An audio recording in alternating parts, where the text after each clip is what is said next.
किसी ने बड़े कमाल की बात कही है कि हे प्रभु मुझे इतना नीचे मत गिरा देना कि मैं आवाज देता रहूं और आप ना सुन पाए, और हे प्रभु मुझे इतना ऊपर मत उठा देना कि आप आवाज देते रहें और मैं ना सुन पाऊं।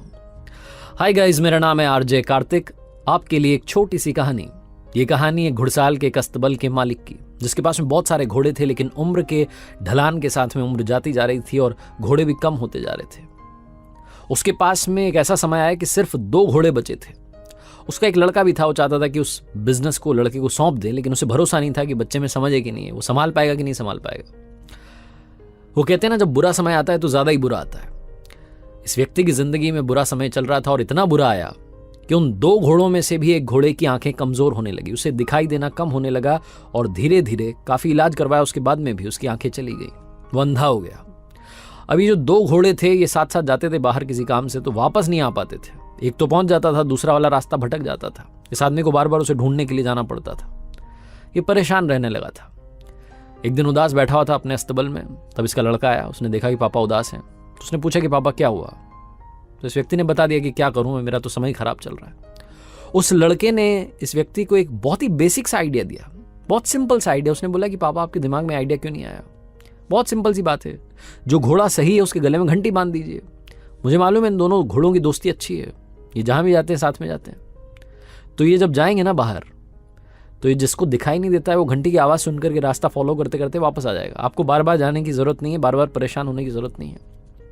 ये आदमी सोचने लगा कि इसको ये सिंपल सी बात क्यों नहीं आई दिमाग में। इसने वही किया, जो सही घोड़ा था उसके गले में घंटी बांध दी। जब भी दोनों घोड़े बाहर जाते थे सुरक्षित वापस आ जाते थे।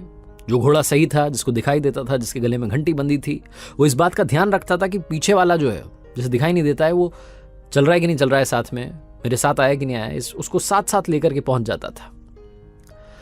1.5-2 महीने तक इस व्यक्ति ने देखा, और जब इसे लगा कि एक्सपेरिमेंट काम कर गया है, तो इसने अपने लड़के को बुलाया और कहा कि सुनो, तुम समझदार हो गए हो, तुम लायक हो इस अस्तबल को संभालने के। और कहने लगा कि जब मैं तुम्हारी एज का था, मेरे पास में बहुत सारे घोड़े थे, ये घुड़साल भरी हुई थी।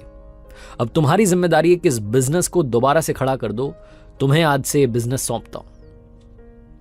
कहानी तो खत्म हो गई है, छोटी सी कहानी है, लेकिन ये कहानी घुड़साल की, घोड़ों की, घंटी की नहीं है। ये कहानी आपकी और हमारी है। अस्तबल का मालिक यानी कि वो ऊपर वाला जो हम सब का मालिक है। और ये जो 2 घोड़े हैं ना, ये आप में से और हम में से ही लोग हैं। इस वक्त इस धरती पर ये दोनों घोड़े मौजूद हैं। पहले वो वाले हैं जिनके गले में घंटी बंधी है, जो सही घोड़ा है, जिसका काम है कि पीछे वाले को रास्ता दिखाएं, वो घंटी की आवाज सुनकर के आपके पीछे पीछे वो भी आ जाए। और दूसरे वो वाले हैं जिनको दिखाई देना कम हो गया है, जो इस वक्त उस अंधे घोड़े के किरदार में हैं, जिनको मदद की जरूरत है। हम में से बहुत सारे लोग हैं जो कि अपनी जिम्मेदारी निभा रहे हैं।